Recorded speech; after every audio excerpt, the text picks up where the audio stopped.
स्वागत है आप सभी का आपके अपने चैनल ग्लोबल आईटीआई पर। और आज की जो क्लास होने वाली है भाई एम्प्लॉयबिलिटी स्किल की होने वाली है। क्लास नंबर है 2। लेकिन ध्यान रखिए फर्स्ट ईयर के बच्चों के लिए फर्स्ट ईयर ऑल ट्रेड, यानी आप सभी का स्वागत है। आप किसी भी ट्रेड से आईटीआई कर रहे हैं और फर्स्ट ईयर में हैं तो भाई शुरू करिए ये क्लास। और आज हमारी क्लास नंबर 2 है। इसके पहले हमने क्लास 1 करा दिया है। क्लास 1 में टॉपिक हमने दूसरा सेलेक्ट किया था। इसमें मॉड्यूल का जो नेम है, मॉड्यूल नेम कहा जाए या कहा जाए चैप्टर, इसके क्वेश्चंस हम लोग करेंगे। कॉन्स्टिट्यूशनल वैल्यूज एंड सिटीजनशिप, ये है चैप्टर का नाम। और इस चैप्टर में हमने जो भी बच्चे अगर पेड क्लासेस पढ़े होंगे आप लोग, तो हमने इसमें वैल्यूज और एथिक्स क्या होता है इसके बारे में आपको अच्छे से पढ़ाया है। ठीक है, तो ये जो वैल्यूज एंड एथिक्स हैं उसी से रिलेटेड हम लोग आज करने वाले हैं एमसीक्यू, यानी मल्टीपल चॉइस क्वेश्चन। और इस क्वेश्चन को हम लोग प्रैक्टिस करेंगे और जानने की कोशिश करेंगे कि कौन सा आंसर सही है, क्यों सही है, और गलत है तो क्यों गलत है। बाकी ये वेबसाइट हमेशा की तरह इंट्रोड्यूस कर दूं भाई, पीडीएफ आपको जरूर चाहिए होगा। मैं कहूँगा पीडीएफ को हमेशा अपनी तैयारी के लास्ट में इसको रखें। लास्ट मतलब ये आखिरी एक रिवीजन के रूप में, इस पर डिपेंड ना हो आप, है ना। लगातार बच्चे बस पीडीएफ पे ही डिपेंड हो जाते हैं, रटते हैं और फेल होते हैं। तो पहले नहीं होते थे लेकिन अब होंगे, आप विश्वास मानो। क्योंकि क्वेश्चंस का पैटर्न, लेवल, एग्जामिनेशन की साइकोलॉजी, सब चीजें समय पर परिवर्तित हो रही हैं। पिछली बार एग्जाम में ऐसा हुआ था। इसकी पिछली क्लास को जरूर आप देखिएगा, क्लास नंबर 1। क्लास नंबर 1 कैसे देखना है ये जरूर बता दूं। इधर शुरू के 2-3 वीडियोज में इस तरह का इंट्रो मैं दूंगा, उसके बाद आप अपने आप सीख जाओगे भाई, बताने की जरूरत नहीं होगी। Global ITI YouTube channel open कीजिए, सब्सक्राइब करके घंटी जो है उसको दबा दीजिए, जिससे आपको सभी क्लासेस मिलेंगी। मैं बात किया था कि इसके पहले की क्लास के लिए तो चैनल के ऊपर जैसे आप क्लिक करते हैं कुछ ऑप्शंस आ जाते हैं इस तरह से, होम, वीडियो, शॉर्ट्स, लाइव, है ना। तो प्लेलिस्ट पर क्लिक करना है। प्लेलिस्ट पर क्लिक करिए, स्लाइड करिए, अलग अलग सब्जेक्ट वाइज प्लेलिस्ट बनी है। आपको अपने सब्जेक्ट की प्लेलिस्ट देखना होगा। जैसे आपको चाहिए एम्प्लॉयबिलिटी फर्स्ट ईयर, तो यहाँ पर आपको क्लिक करना होगा व्यू फुल प्लेलिस्ट। और यहाँ पर आपको ऑर्गेनाइज वे में क्लासेस ऐड होती रहेंगी। पहली क्लास, दूसरी, तीसरी, इस तरह से ऐड होती जाएगी और एक तरह से आप पढ़ पाओगे। बाकी वेबसाइट ये रही आपकी। इसमें global.iti.org पर जाएंगे, आईटीआई कोर्स में एम्प्लॉयबिलिटी स्किल पर क्लिक करेंगे। इस पर जैसे ही आप क्लिक करेंगे दो तरह का पेज हो जाएगा। यहाँ पर आ जाएगा एम्प्लॉयबिलिटी फर्स्ट ईयर और सेकेंड ईयर। क्योंकि आप फर्स्ट ईयर में है तो फर्स्ट ईयर वाले पर क्लिक करेंगे। फर्स्ट ईयर में क्लिक करेंगे तो यहाँ पर आपको मिल जाएगा चैप्टर वाइज पीडीएफ। जैसे पहली क्लास में हमने इंट्रोडक्शन टू एम्प्लॉयबिलिटी के क्वेश्चंस कराए थे। दूसरी आज की क्लास में हम इसमें कराने वाले हैं कॉन्स्टिट्यूशनल वैल्यू एंड सिटीजनशिप। तो ये वाला आप यहाँ से डाउनलोड कर सकते हैं, सिंपल है। बाकी हमने कहा था कि जो मैंने पढ़ाया है, तो अगर ये जो कोर्सेज आपने ज्वाइन कर रखे होंगे, जो भी बच्चे फर्स्ट ईयर का इलेक्ट्रीशियन या फिटर, तो उसके अंदर भी मैंने एम्प्लॉयबिलिटी स्किल का कोर्स दिया था, वहां पर भी मैंने पढ़ाया। उसके अलावा भी यहाँ पर कोर्स था एम्प्लॉयबिलिटी का। तो सेम चैप्टर, जैसे मान लीजिए ये रहा चैप्टर, मैं इसको ओपन करके बता देता हूँ। जैसे कहे कि यार ये तो सिर्फ कह रहे हैं, पढ़ाई नहीं। कंटेंट पर आ जाइए। जो भी बच्चे कोर्स ज्वाइन किए थे आप वीडियो क्लासेस में जाइए। आप देखिए फाइनेंशियल लिटरेसी, वही चैप्टर्स हैं नए सिलेबस वाले। ठीक है, उसके अलावा जेंडर स्टीरियोटाइप जो हम लोग आगे करेंगे, ये रहा वैल्यूज एंड एथिक्स 1, 2। ठीक है, 1 घंटे की टोटल क्लास है। इसमें पूरा बेसिक चैप्टर वाइज पढ़ाया गया है। ये देख रहे हैं ना, वैल्यूज एंड एथिक्स, तो वही चीज है। इसका आज हम लोग करने वाले हैं एमसीक्यू प्रैक्टिस। ठीक है, चलिए दो चीज को हम लोग जान जाते हैं। जैसे पहले चैप्टर का नाम ही है वैल्यूज एंड एथिक्स। ठीक है, अब मैं इसको शॉर्ट में आपको बता देता हूँ। किसी भी क्लास को शुरू करने से पहले मैं एक छोटा सा इंट्रोडक्शन आपको इसलिए देता हूँ, इसको आप बेहतर समझ पाओगे। आप क्वेश्चंस आसान लगेंगे और हमेशा की तरह एम्प्लॉयबिलिटी स्किल एक बहुत ही आसान सा सब्जेक्ट है। क्वेश्चन समझ गए तो आंसर आप अपने आप ही देंगे। ठीक है, वैल्यूज एंड एथिक्स का एक तरह से देखा जाए तो कोई भी व्यक्ति आपकी नज़र में, देखो व्यक्ति कोई भी एक पर्सन है, इंसान है, या तो आपकी नज़र में वो अच्छा होगा या तो बुरा होगा। ठीक है, या तो अच्छा होगा या तो बुरा होगा। ये कैसे निर्धारित होता है, कैसे पता चलता है कोई व्यक्ति अच्छा है या फिर बुरा है? वो पता चलता है उसके बिहेवियर से। ठीक है, बिहेवियर से पता चलता है। और बिहेवियर को कैसे मेजर किया जाता है? तो उस व्यक्ति की जो वैल्यूज है, उसके जो इथिक्स हैं, उसी से बिहेवियर डेवलप होता है उसका, और उसी से पता चलता है कि एक आदमी अच्छा है या बुरा है। एक छोटा सा एग्जांपल मैं आपको देता हूँ। आप अपने क्लासरूम में बैठे हुए हैं, पढ़ाई कर रहे हैं। अभी नहीं बैठे हैं, मुझे पता है, अभी तो आप मोबाइल के सामने बैठे हुए हैं ना। तो क्लासरूम में बैठे हैं, आप पढ़ाई कर रहे हैं। और आपके ही किसी फ्रेंड की जेब से 200, 400, 500 रुपए की जो भी उसकी जेब में नोट होगी वो गिर गई, ठीक है, जैसे मान लो हम ऐसे गिरा देते हैं, देखिए मेरे में 200 होगी, ऐसे ऐसे ऐसे गिर गई, मैं ही हूँ, कोई और है नहीं तो मैं उठा लूंगा। तो अगर गिर गई, तो अगर आप पीछे बैठे हो, आपके आगे दोस्त है, पैसे गिर गए, उसने उठा लिए, और पीछे वाले दोस्त ने वापस से कहा भाई यार तुम्हारे पैसे गिर गए थे, ये ले लो, ठीक है, तो इथिकली या एक वैल्यूज के रूप में देखा जाए, बिहेवियर के रूप में, तो वो अच्छा व्यक्ति है। और एक इथिक्स जो होती है, जो इथिक्स होता है वो यही कहता है आप जो सामान जिसका है उसको दे दो। और आपसे कोई पूछे कि अगर सामान गिर गया है किसी का, आपको मिल गया, तो इथिकल रूप से देखा जाए तो वापस करना चाहिए या उसको अपने पास रख लेना चाहिए। तो एक नियम है, या एक तरह से अब कह लीजिए जो कुछ भी बना हुआ है कि जो हमारी हमें ये मेजर करवाता है कि कोई इंसान अच्छा है या बुरा है, वही हमारी वैल्यूज एंड एथिक्स है, वही बिहेवियर वहीं पर डेवलप होता है, ठीक है। तो वही चीज यहाँ पर है, देखिए कि नैतिकता या फिर आप मूल्य किसी चीज या कोई कार्य जो हम करते हैं, कोई सामान, ठीक है, कोई सामान या फिर कोई कार्य जो हम करते हैं, जैसे कार्य करना कि अगर आप बस में ट्रेवल कर रहे हो, कोई प्रेग्नेंट लेडी है या फिर कोई दिव्यांग व्यक्ति है, तो इथिकली यानी क्या हमारी नैतिकता क्या कहती है, नैतिकता यही कहती है कि आप अपनी सीट उसको ऑफर कर दीजिए, आप खड़े हो जाइए, उसको बैठने की जगह दीजिए, ठीक है। तो इसी पर ये बेस्ड ये चैप्टर है। क्या है, ये महत्व को दर्शाता है, जिसका उद्देश्य ये निर्धारित करना है कि कौन सा कार्य सही है, कौन सा कार्य सही है, या किस तरह से रहना सही है, यानी सही और गलत को निर्धारित करता है नैतिकता, ठीक है। विभिन्न कार्यों के महत्व का वर्णन करना, मतलब कि कोई कौन सा काम खराब है, जैसे पढ़ाई लिखाई करना, बड़ों का सम्मान करना, क्या है, ये अच्छी चीज है। स्मोकिंग करना, अल्कोहल लेना, कहीं भी मार्केट में चिल्लाना, गाली गलौज करना, मारपीट करना, ये क्या है, ये गलत है।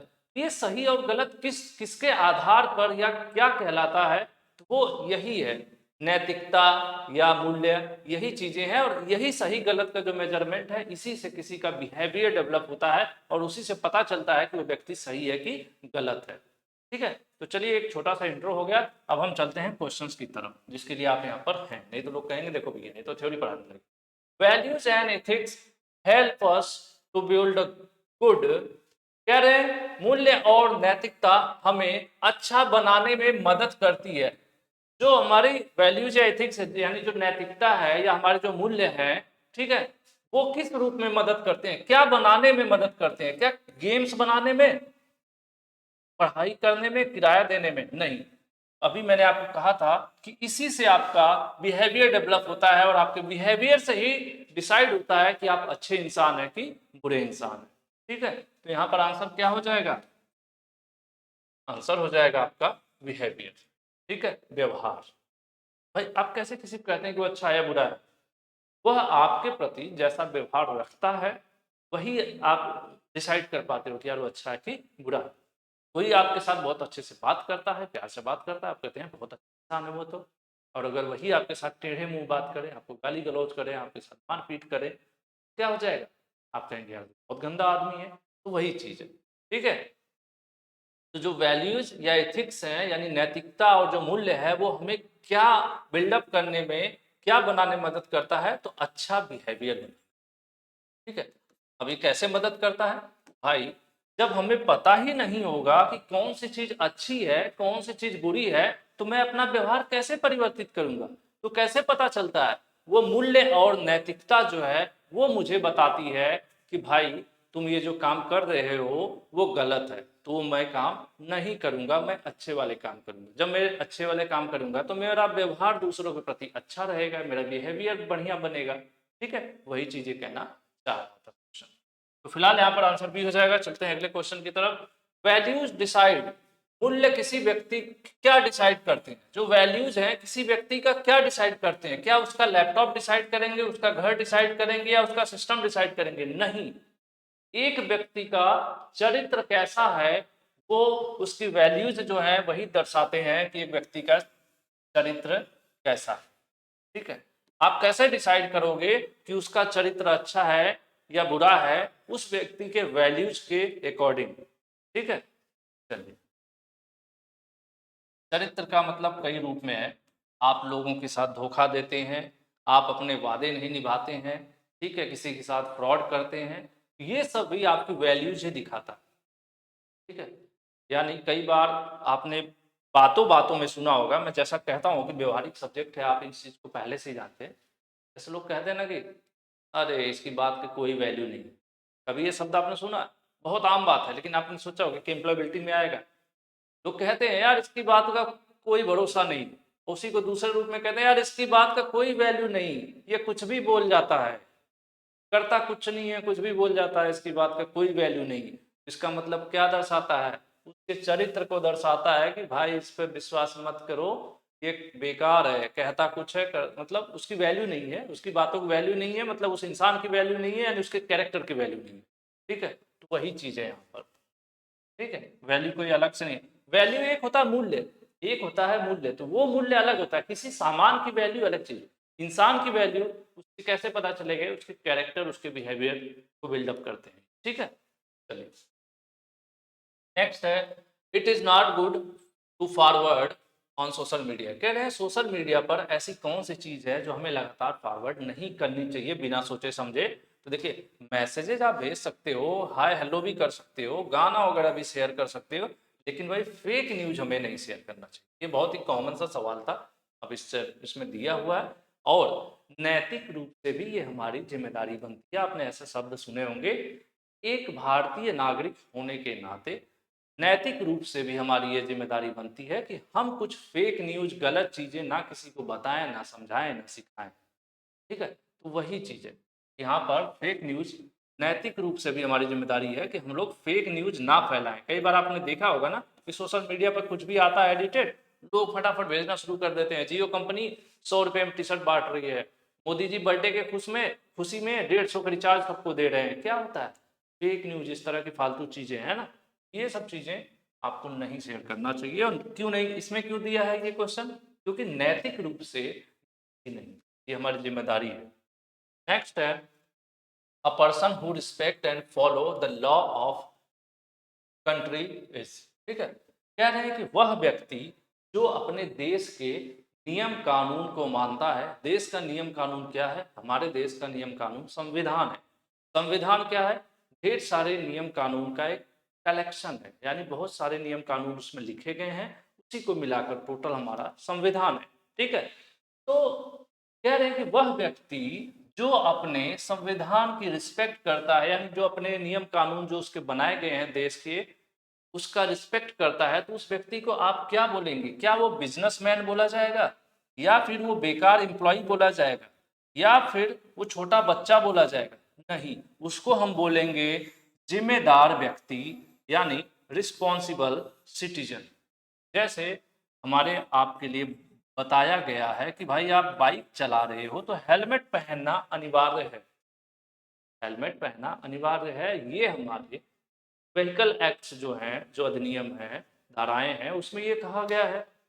गाड़ी चलाना है, आपकी एज 18 होनी चाहिए, आपके पास ड्राइविंग लाइसेंस होना चाहिए। अगर आप ये चीजें मानते हो, इसको फॉलो करते हो, तो आप जो है भारत के जिम्मेदार नागरिक कहलाते हो। तो यही चीजें पूछ रहे कि जो व्यक्ति अपने देश के नियम कानून का सम्मान करता है, उसको मानता है, वो क्या कहलाएगा? वो कहलाएगा रिस्पॉन्सिबल सिटीजन, यानी जिम्मेदार नागरिक।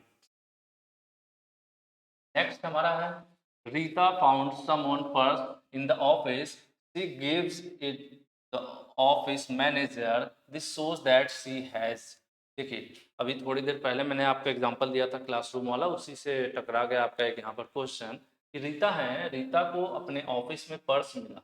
ऑफिस में होंगे, किसी का पर्स गिरा हुआ उनको मिल गया, उन्होंने उस पर्स को लिया और अपने ऑफिस के मैनेजर को ले जाकर दे दिया कि सर ये पर्स किसी का गिरा हुआ है। अब बताइए, सी हैज, दिस शो, यह दर्शाता है, क्या दर्शाता है उसके बारे में? किसके बारे में? रीता के बारे में। ये इन्होंने जो कुछ भी किया है, ये जो इन्होंने किया कि भाई पर्स मिला, इनको उठाकर ले जाकर मैनेजर के पास इन्होंने जमा कर दिया, तो ये क्या दिखाता है, क्या दर्शाता है रीता के बारे में? यही हमें बताना है। क्या वो पिलर को दर्शाता है, गुस्सा दर्शाता है, या दोस्ती दर्शाता है? नहीं, वो उनकी ऑनेस्टी यानी ईमानदारी को दर्शाता है।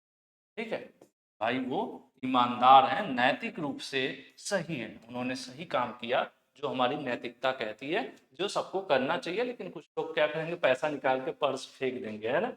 जैसे लोग मोबाइल, कुछ लोग आते हैं सिम कार्ड निकाल के मोबाइल फेंक, नहीं, सिम कार्ड फेंक के मोबाइल रख लेते हैं, है ना। ये नहीं करना चाहिए। बहुत से लोगों की कोशिश करना चाहिए आपको वापस करने की, जहाँ पे कोई ऑप्शन ही नहीं है तो वो अलग। The constitution of India is also called, ठीक है, सिंपल सा है, ये इंग्लिश में लिखा है और उसकी हिंदी मीनिंग पूछ रहा है। ठीक है, आजकल इस चीज को लेकर तो बहुत बवाल है, ठीक है कि भाई कॉन्स्टिट्यूशन ऑफ इंडिया किसको कहा जाता है, तो भारतीय संविधान को ही कहा जाता है इंग्लिश में। हिंदी में भारतीय संविधान, इंग्लिश में कॉन्स्टिट्यूशन ऑफ इंडिया। तो इसमें बहुत ज़्यादा कुछ ऐसा सोचने वाली बात नहीं है। अब इस क्वेश्चन के साथ एक सवाल आपके लिए मैं छोड़कर जा रहा हूं कि कौन वो महान व्यक्ति है जिन्होंने भारतीय संविधान के निर्माता कहा जाए या फिर जिन्होंने उसको तैयार किया था, कौन है वो महान व्यक्ति, के बारे में आप लोग कमेंट करके जवाब दीजिएगा। हमारा जो भारतीय संविधान है इसके निर्माता कौन है, ठीक है, आप नीचे कमेंट कीजिएगा। मैं उम्मीद करता हूं कि हर बच्चा ये कमेंट करेगा, और अगर कोई नहीं जानता है तो ये काफी शर्म की विषय है कि इस उम्र में आपको ये चीज ना पता। चलिए आगे बढ़ते हैं हम लोग। India is the sovereign country that means it can mix its own. कह रहे हैं भारत एक संप्रभु देश है, इसका क्या मतलब है कि वो अपना बना सकता है। एक्चुअल में यहाँ पर मतलब ये है कि हम अपना नियम और कानून खुद बना सकते हैं, यानी हमारा देश अपना संविधान खुद लिखा है और हम डिसाइड करते हैं कि हमारे देश में कोई क्राइम है तो उसकी सजा कितनी होनी चाहिए, किसी को फ्री एजुकेशन मिलना है तो कब तक मिलना चाहिए, मतलब कि हमारे जो नियम कानून है देश के, यानी कब चालान कटना चाहिए, कितनी फाइन लगनी चाहिए किस चीज पर, तो जो हमारे नियम कानून है हमारा देश जो है खुद डिसाइड करता है और उसको बना सकता है। ठीक है, का यही मतलब है।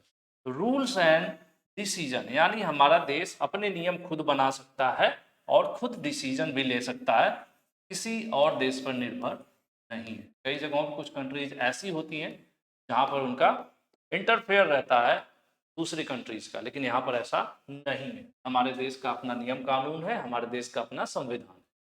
चलिए आगे बढ़ते हैं। Indian constitution is a set of, भारतीय संविधान एक्चुअल में है क्या, हमारे देश का भारतीय संविधान है क्या।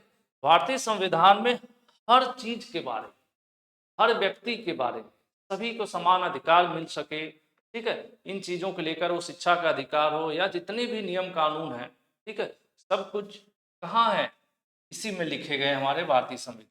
तो भारतीय संविधान है क्या, भारतीय संविधान क्या है, set of laws and rules, नियम और कानून है लिखे हुए, उसी को संविधान। ठीक है, भारतीय संविधान क्या है, सेट ऑफ मतलब इसके अंदर ढेर सारे नियम और कानून लिखे। ठीक है, इसके अंदर भारतीय संविधान में चाबियां, औजार या घड़ी नहीं है। कई बार ऑप्शन देख के ही लगता है कि ये सही होगा, ये सब तो गलत। तो बहुत ही इजी चीज है, तो बहुत ज्यादा कुछ है नहीं इस चैप्टर में, बहुत आसान भी है। Mister Johnson want to employ an 8-year-old girl for household work in India, we prohibited that because it is।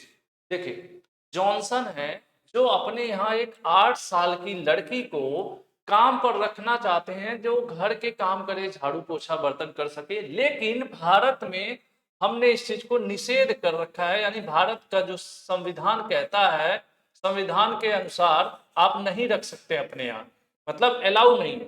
Prohibited मतलब नॉट अलाउ, अलाउ नहीं है, हमारा संविधान इस चीज को अलाउ नहीं करता है। ये क्या चीज है, किस बारे में, वही चीज देखिए, मिस्टर जॉनसन एक 8 साल की बच्ची को घरेलू काम के लिए नौकरी पर रखना चाहते हैं।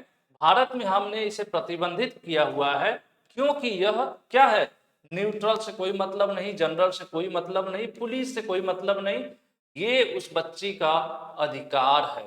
ठीक है, उसका शोषण ना हो, उसके अधिकारों का शोषण ना हो, उसी के लिए ये नियम बनाया गया है। छोटे बच्चों के लिए पढ़ाई जरूरी है, उनका अपना जो अधिकार है वो उसका शोषण ना हो, उसके लिए जो है नियम बनाए गए हैं कि हम भाई हमारे यहाँ 18 वर्ष से नीचे आप फैक्ट्री इंडस्ट्री या किसी के यहाँ लेबर वर्क नहीं कर सकते हैं।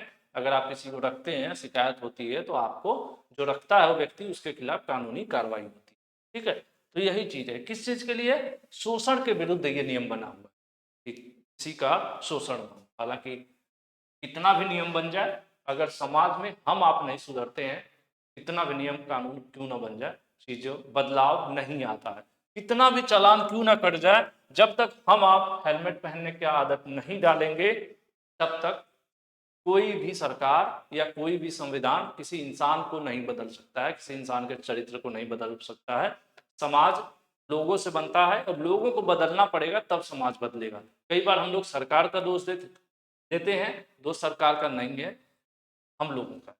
जो कुछ भी हम लोग जैसा बनाएंगे वैसा समाज और वैसी सरकार बनती है। We have freedom to go to temple, हमें आज़ादी है, हम मंदिर जा सकते हैं, हम चर्च जा सकते हैं, हम जो है मस्जिद में जा सकते हैं प्रेयर के लिए। This is a pillar character is called. ठीक है, कह रहे हैं ऐसा है हमारे देश में कि हम चाहें, ठीक है, मैं चाहूँ मंदिर भी जा सकता हूँ, मैं मस्जिद भी जा सकता हूँ, मैं चर्च भी जा सकता हूँ, मुझे कहीं रोका भी नहीं जाएगा। ठीक है, यही चीज यहाँ पर पूछ रहा है कि प्रार्थना के लिए अगर मैं मंदिर चर्च मस्जिद कहीं भी जाने की मेरे अंदर आजादी है, तो ये किस चीज को दर्शाता है? ये कोई जिम्मेदारी नहीं है, ना ही कोई बेईमानी है, ना ही कोई ऑनेस्टी है, ये रिस्पेक्ट है। किसके प्रति रिस्पेक्ट है? हमारे देश में सभी धर्मों के प्रति आदर सम्मान किया जाता है। आपने देखा होगा कि यहाँ बोला जाता है किसी के भी धर्म के बारे में कमेंट ना करें, ना ही किसी के धर्म को लेकर किसी को ठेस पहुंचाए। ठीक है, हमारा ही लगभग ऐसा देश है जहां पर सभी धर्मों को समान समान सम्मान दिया जाता है। ठीक है, और आजाद भी है लोग यहाँ पर। तो ये चीज है यहाँ पर किस क्या है ये कि कोई जिम्मेदारी बेईमानी या ऑनेस्टी नहीं है, ये रिस्पेक्ट है, ये रिस्पेक्ट है हमारा। हम हिंदू हैं तो ऐसा नहीं है कि हम क्रिश्चियंस का, उनके रिलीजन का आदर नहीं करते। ठीक है, हम हिंदू हैं तो हम अपने अपने रिलीजन को मानते हैं, लेकिन दूसरे वाले को ऐसा नहीं है कि उनके बारे में हम उल्टा सीधे बोलें। हम लोग सबका सम्मान करते हैं। भाई कोई कोई सिख होगा, कोई ईसाई होगा, ठीक है, कोई मुस्लिम होगा, कोई बौद्ध होगा, तो सबके अपने धर्म है, तो सबका सम्मान करना फिलहाल ये भारत में ही है कि ऐसे लोग पाए जाते हैं जो सभी धर्मों का सम्मान भी करते हैं, सच में भी। In addition of harmful smoke, gases and chemical to environment, the large quantities is called। कह रहे हैं कि पर्यावरण में बड़ी मात्रा में धुआं, गैस और केमिकल का शामिल होना क्या कहलाता है? देखिए, पर्यावरण की बात कर रहा है और धुआं जो है या फिर जो केमिकल्स हैं या गैसेस हैं वो कहाँ मिलेंगी? कहाँ मिलेंगी? हवा मिलेंगे, लेकिन ये हवा विंड अलग अलग लिखा हुआ है। इन्होंने पूछा है कि इसको कहते क्या हैं? अगर हमारे पर्यावरण में, पर्यावरण क्या है? हमारे अगल बगल जो भी चीजें हैं टोटल वो सब इन्वायरमेंट ही कहलाता है। ठीक है, तो कह रहा है कि पर्यावरण में अगर धुआं मिल रहा है, गैसेज आ रही हैं, तो धुआं क्या है भाई? इतनी गाड़ियां हैं चल रही हैं, पेट्रोल डीजल डल रहे हैं, उसके अलावा प्लांट्स चल रहे हैं, कोयला से चल रहा है, कई जगहों पर बड़ी बड़ी चिमनी है जल रही है, बिजली पैदा हो रही है ना। तो ये सब चीजें हमारे वातावरण में तो घुल रही है ना, तो ये इसको क्या कहेंगे हम? ये सब हमारे वातावरण में जो घूमने वाली घुल रही है, जो मिक्स हो रही है चीजें, वो क्या है? वो सब पोल्यूशन है। ठीक है, ये नहीं पूछा है कि किस प्रकार का पोल्यूशन है, इन्होंने पूछा कि है क्या? ये है भाई पोल्यूशन। अगर ये पूछता किस प्रकार का पोल्यूशन है, तब हम इस गैसेज और धुएं के बेसिस पर कहते हैं कि ये भाई एयर पोल्यूशन है। लेकिन ये पूछ रहा है कि क्या कहते हैं उसको? पोल्यूशन कहते हैं। कैटेगराइज नहीं किया हुआ, इसलिए एयर सिर्फ लिखा है, ना कि एयर पोल्यूशन, है ना। विंड स्टॉर्म का कोई मतलब नहीं है। जो कुछ भी हमारे पर्यावरण में जो हानिकारक चीजें मिल रही हैं, घुल मिल रही हैं हवाओं के साथ, ये सब प्रदूषण कहलाएगा। ठीक है, cutting down the trees for farming and housing purpose is called. कह रहे हैं भाई खेती करने के लिए और घर बनाने के लिए लगातार पेड़ों की जो कटाई हो रही है उसको क्या कहते हैं? देखिए, जंगल तकदीर, भूमि का कोई मतलब नहीं है, उसको कहते हैं हम लोग डिफॉरेस्टेशन। क्या कहते हैं? डिफॉरेस्टेशन, वनों की कटाई। हम लोग क्या कर रहे हैं भाई, लगातार जनसंख्या बढ़ती जा रही है, बिल्डिंग्स बन रही हैं, जगह जगह हाईवेज बन रहे हैं, इवन हम लोगों के गांव फैलते जा रहे हैं, लोग घरों गांव से बाहर निकल निकल कर बाहर, जगह ही नहीं बची अंदर, बंटवारा होता जा रहा है, खेती के लिए पेड़ काटते जा रहे हैं, घर बनाने के लिए पेड़ काटते जा रहे हैं, जंगल हम लोग काट रहे हैं। क्या कर रहे हैं? डिफॉरेस्टेशन। फॉरेस्टेशन मतलब जंगल बढ़ रहा होता है, यहाँ पर तो घट रहा है ना, तो वही चीज है। आपका आंसर ये सही हो जाएगा, इसमें बहुत ज़्यादा कोई लॉजिक नहीं है। Releasing chemical waste plastic into water is called. कह रहे हैं कि अगर पानी में हम लोग हानिकारक केमिकल मिला रहे हैं और जो कचरा है फेंक रहे हैं, प्लास्टिक फेंक रहे हैं, तो इसको क्या कहेंगे? अब देखिए उन्होंने पूछ दिया था कि पानी में ये सब हम कर रहे हैं, तो जब पानी में ये सब कर रहे हैं तो हम लोग क्या कर रहे हैं?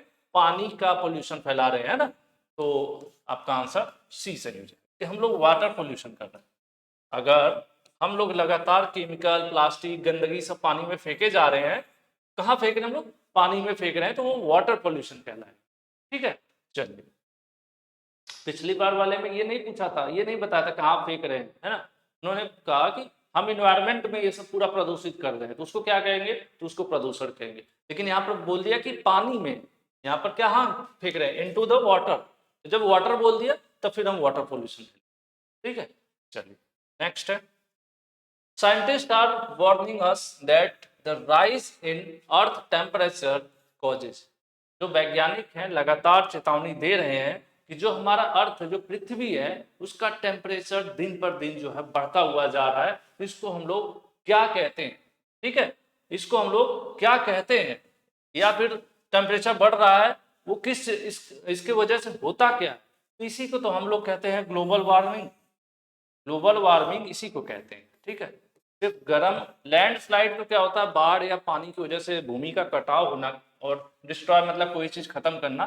लेकिन फिलहाल यहाँ पर अर्थ का जो पृथ्वी का जो तापमान है उसमें लगातार वृद्धि हो रही है, और इस वृद्धि के कारण होता क्या है, ये किसका, इसके कारण क्या है, इसका रिजल्ट क्या है? तो इसका रिजल्ट है भाई ग्लोबल वार्मिंग, जो लगातार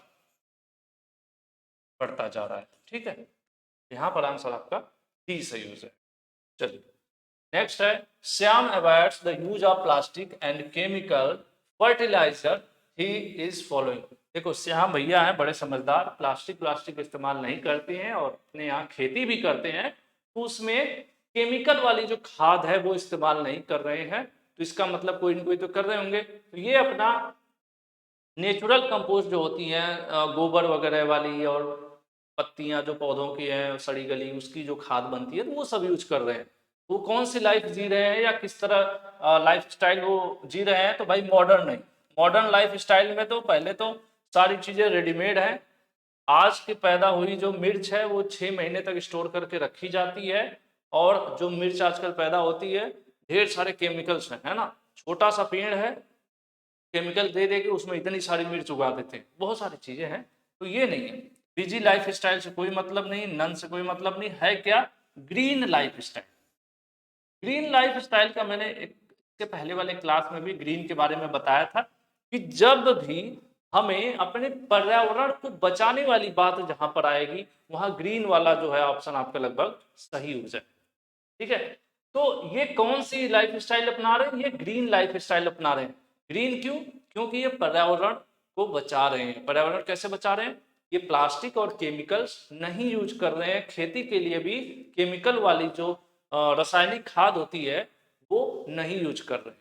तो भाई वो कौन सी लाइफ स्टाइल होगी? इनकी लाइफ स्टाइल जो है वो ग्रीन वाली हो गई। और कुछ दिनों बाद अभी भी आप देख रहे होंगे, अब धीरे धीरे बड़ी बड़ी सिटीज में ऐसी जो सब्जियां हैं वो अलग से कई गुना रेट पर बिकना शुरू हो गई हैं, ये कहकर भाई ये नेचुरल खादों से, नेचुरल कंपोस्ट, ये सब जो खाद हैं इससे बनाई गई है सब्जियां। तो आप देख रहे होंगे आजकल कई गुना रेट पर बिक रही हैं, और लास्ट में हालत ये खराब हो जाएगी लोगों की, तो आखिर उसी पुराने दौर की तरफ सब लोग भाग के आएंगे। भाई ये यूरिया वाला गेहूं नहीं खाना है तो इसमें ये डाई या केमिकल मत डालो, गोबर ले आओ, का ये खाद बनाओ, वो बनाओ, ये चीज़ें आना ही है, क्योंकि जिस हिसाब से स्थिति खराब हो रही है। बाकी कुछ चीज़ें हैं, आपको चैनल को जरूर सब्सक्राइब करना चाहिए, मोबाइल ऐप भी डाउनलोड कीजिए, टेलीग्राम का लिंक वीडियो डिस्क्रिप्शन में, और वेबसाइट है जहाँ से आप PDF वगैरह स्टडी कर सकते हैं। ये भी कुछ प्लेटफॉर्म है जो आपको हेल्प करेंगे आपकी पढ़ाई में। बाकी अगली क्लास हम लोगों की जो होगी क्लास नंबर 3 होगी, जो आपको इसके बाद मिलेगी, है ना। और प्लेलिस्ट जरूर चेक कीजिए, प्लेलिस्ट में एड ऑन होती जाएंगी सीरियल वाइज 1 2 3 4 5 इस तरह क्लासेस। बाकी आज की क्लास कैसी लगी कमेंट करके ज़रूर से ज़रूर बताइएगा। कुछ कमी है वो भी बताइएगा, अच्छा है वो भी बताइएगा, क्योंकि कमियां आप बताओगे तभी हम समय के साथ इम्प्रूव कर पाएंगे। बाकी आप लोग अपनी तैयारी पर विशेष फोकस कीजिए। आज आप छात्र जीवन में, स्टूडेंट लाइफ में दोबारा ये आपको वापस नहीं मिलेगा, तो कल ये ना पछताना पड़े कि काश जब पढ़ने का मौका था तो मैं पढ़ लिया होता। पढ़ाई कभी भी व्यर्थ नहीं जाती, ऐसे वैसे या कैसे किसी न किसी रूप में वो आपको लाइफ में मदद जरूर करेगी। तो आज के लिए इतना ही, फिर मिलेंगे बहुत जल्द अगली क्लास के साथ। Thank you.